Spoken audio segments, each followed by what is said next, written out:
the entire north of India witnesses one of the coldest winters and an unprecedented cold wave, we also have schools which are reopening and children getting back to school. A lot of you would be worried about how your children now adapt and get back safely. And other than that, a lot of those coughs and colds and flus are, I'm sure, causing concern to you and to your household. And this week, I'm delighted to be joined by Dr. Smita Malhotra, Senior Consultant Pediatric Gastroenterology at Indraprastha Apollo Hospitals. No better person than to discuss this issue in detail. Dr. Smita, welcome to this Facebook Live session. Thank you, Dr. Karan. Pleasure to have you, and I'll dive straight in. As you know, there's an unprecedented cold wave out there in Delhi NCR. I just want to understand what is the impact of the cold wave and harsh winters on children's health? Yeah, so this morning I read in the papers that Delhi is the new hill station. So it's the temperatures are less than 2. So definitely yes, but enjoy the winters, but be careful. What is most of concern is there are lots of misconceptions. People believe that respiratory infections and these things are caused by the cold, but actually they are caused by viruses which may be which are prevalent in winter. Precautions, we all know it's traditional wisdom. Our grandparents and generations have known that we should keep ourselves warm, adequately covered. The essential point to understand for children and smaller babies is that their head size constitutes a significantly more proportion of the total body surface area compared to adults. So even in adults and older people, we should always be very careful about covering the head and the neck. But in children, it becomes all the more important because we tend to lose a lot of heat through the head. So layering is important. The general dictum is for children and babies is that one additional layer to the ones you need to keep yourself warm. So if you are wearing 2 layers, your child will need 3 layers.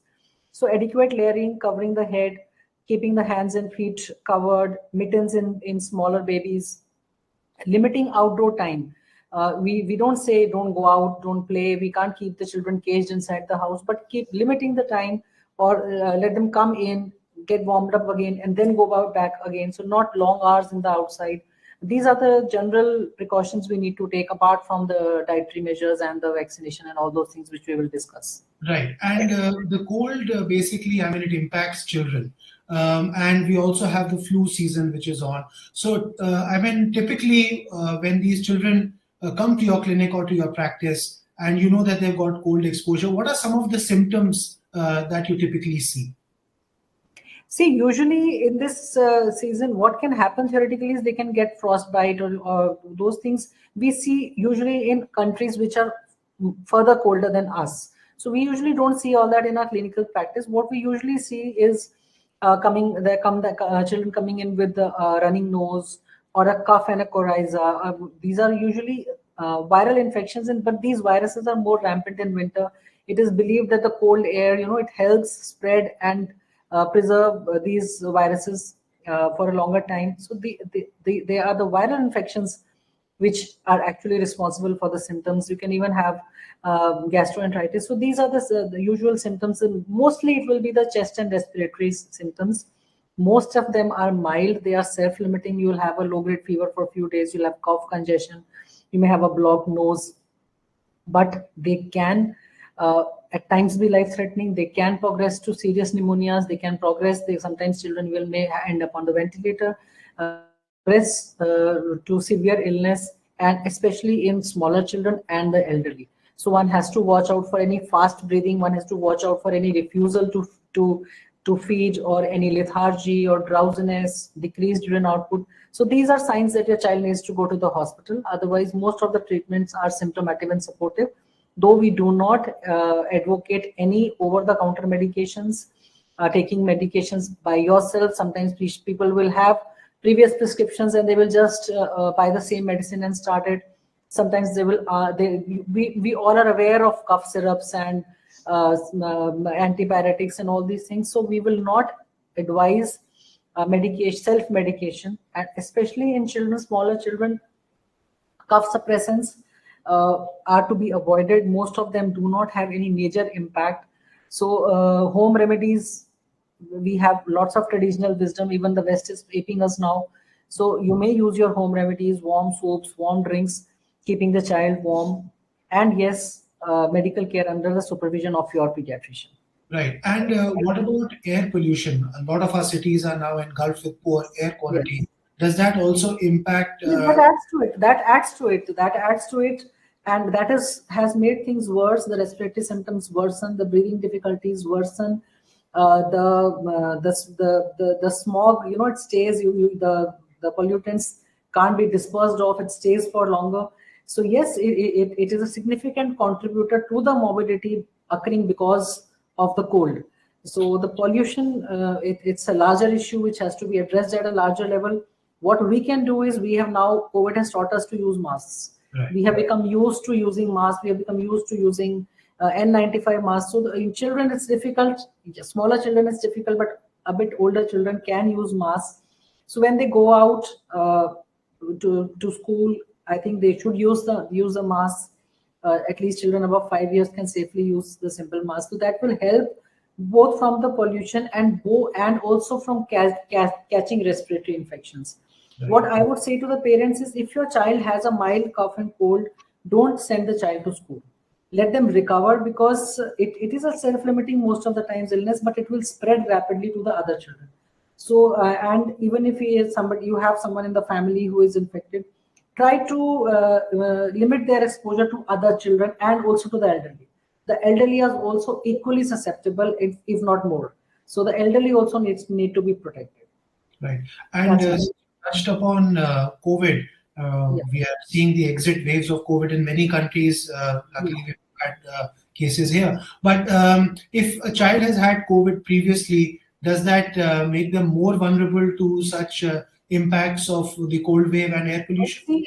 Depends on the illness that the child has had previously. Long COVID, respiratory effects. If the child has had severe pneumonia, interstitial pneumonia because of the COVID, and the lung compliance is affected, there is some fibrosis, then definitely the symptoms will worsen. Otherwise, mild self-limiting COVID will not impact in any major way.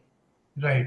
And for children with diagnosis of asthma or bronchitis, what should parents do for such children? Yes, these children are also prone to serious flares, though it will be triggered by the virus, but then the bronchospasm tends to occur more because in the cold, and also because of the pollution.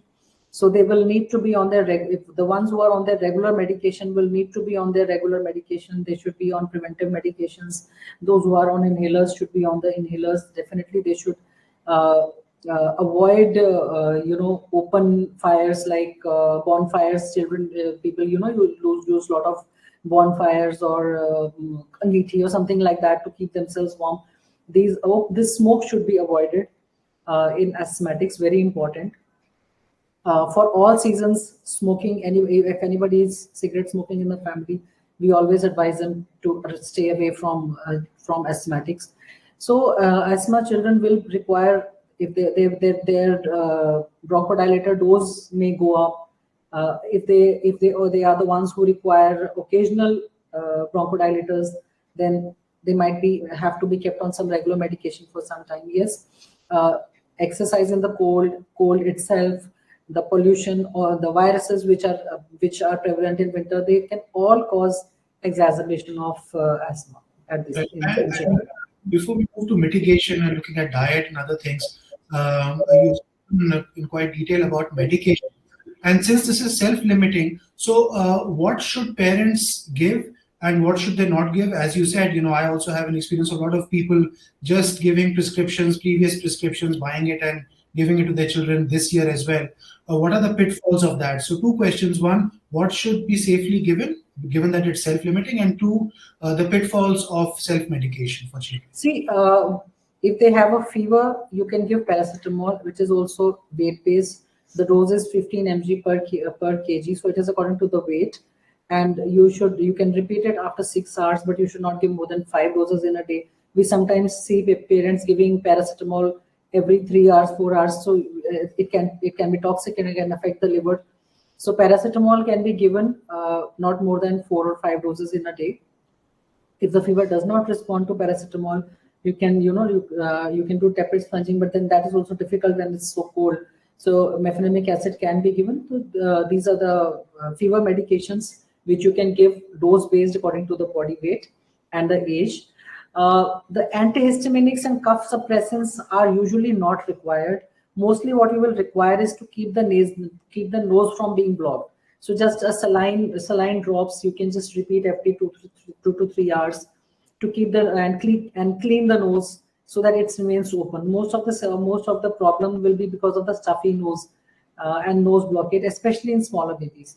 So that is all that is required. Cough suppressants, if the symptoms are very severe, antihistaminics, we do prescribe, but we always like to examine the child. The child may have severe bronchospasm, child may require nebulization, child may, you need to monitor the saturation, especially if the breathing rate is fast, or you can see the chest is moving, or the child looks bluish or restless. So these are danger signs which you should know. So always, if someone has a look at the chest, examines, auscultates the chest, if they feel there is a requirement for any blood works or an X-ray that should be done, and only then treatments may be taken. Then nebulization, if your doctor is comfortable, you can do it at home. You may not always require hospitalization. So under medical supervision, if it is required, it should be done. Otherwise, most of the times it's a self-limiting illness, does not require lots of medications. And please don't take antibiotics. Yes. Most of these symptoms, most of these respiratory infections are viral, caused by different viruses. Flu viruses amongst the most common in this age, but most of them are not bacterial, and you don't need antibiotics. Our country is in the midst of a severe antibiotic resistance problem, and we are rapidly losing out on antibiotics that work. So we have to leave antibiotics for these children when they grow up and for our next generations. So please don't buy antibiotics from over the counter. Don't give antibiotics, and don't go doctor shopping and looking for long prescriptions and not being satisfied. The fever will take time to settle. The cough will take time to settle. It is reactive, sometimes reactive airway. It will trigger allergic. It will take time. Sometimes it can take 2 weeks, 3 weeks. So whenever you have symptoms which you feel are persisting, it is the nature of the disease, it is the course of the disease, and excessive and unrequired medication will not help. And stick to your doctor, trust your doctor, address your concerns, discuss your problems, but don't self-medicate and don't become disillusioned rapidly. It's the nature of the disease, it is the nature of the course of the illness, that the cough may take longer to settle, the fever may take some time to settle, but giving antibiotics or changing doctors is not the solution. Right. I think that's excellent advice, especially on antibiotics and also the persistent nature of it. And as Dr. Smita said, if there are worsening signs and symptoms, please do see a specialist like Dr. Smita at Indraprastha Hospitals. I'd just like to turn our conversation now on diet. And the importance of diet in actually building some immunity, or at least being resistant towards these infections of the cold wave. What is the importance of diet, and how should parents approach it? See, being a gastroenterologist, nutrition is one of my forte areas, and I feel I'm very passionate about this. But what I feel is that the young generation, young parents whom I see, they themselves are not on a nutritious diet. So we really do not expect them to inculcate right nutritional policies in their children when they themselves are not on a nutritional diet. We know that the present lifestyle is very rushed. They have long working hours and lots of limitations, but there are ways and means to manage. So it's important to run the home kitchen. It is the lifeline of the family, of our health. So abstaining from junk foods, limiting junk foods is very important. Packaged foods, it's important to limit them. There should be a wide spectrum of seasonal fruits and vegetables which children need to consume. Varied colors, the different colors, they have different antioxidants. That is very important.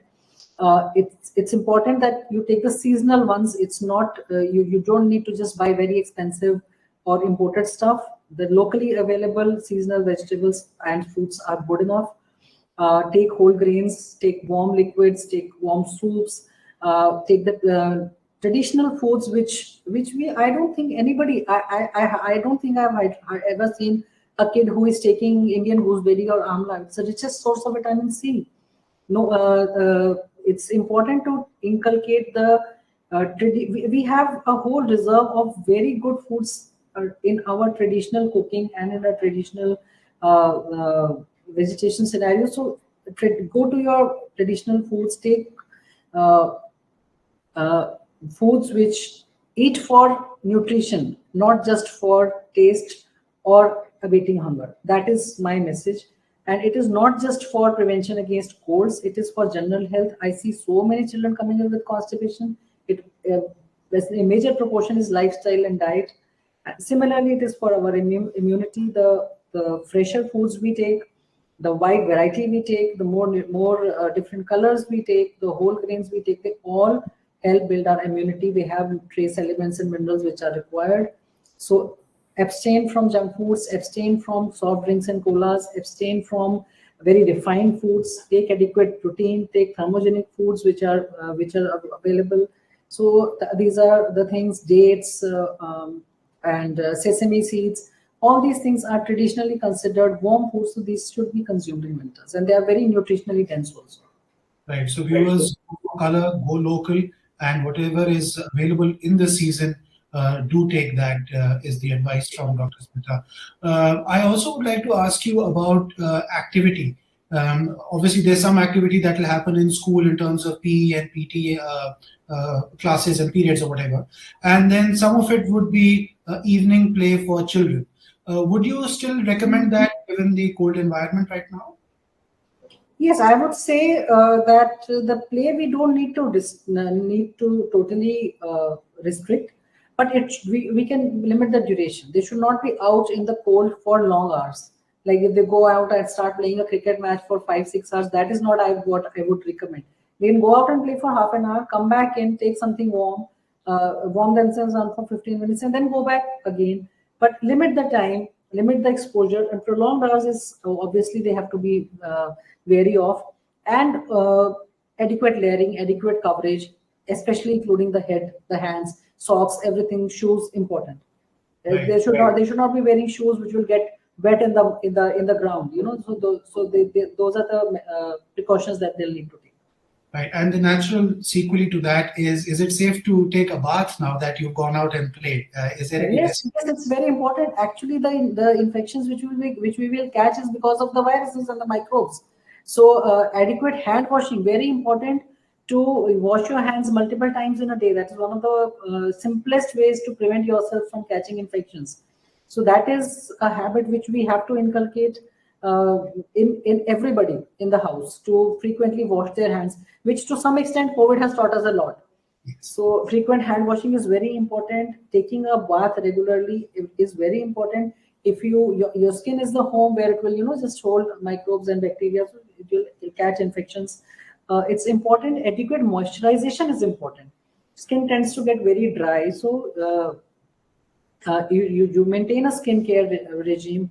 You use creams or lotions for moisturizing. Keep yourself adequately hydrated. So these are measures which will help. But yes, they can take a bath regularly every day. That's great. So I'm just going to draw this conversation to a close, but not before I touch upon a very important subject, which is around vaccination. Now, there are various vaccines which are available. Some of the vaccine schedules got skewed because of COVID and the disruption. How should parents approach vaccination for their children?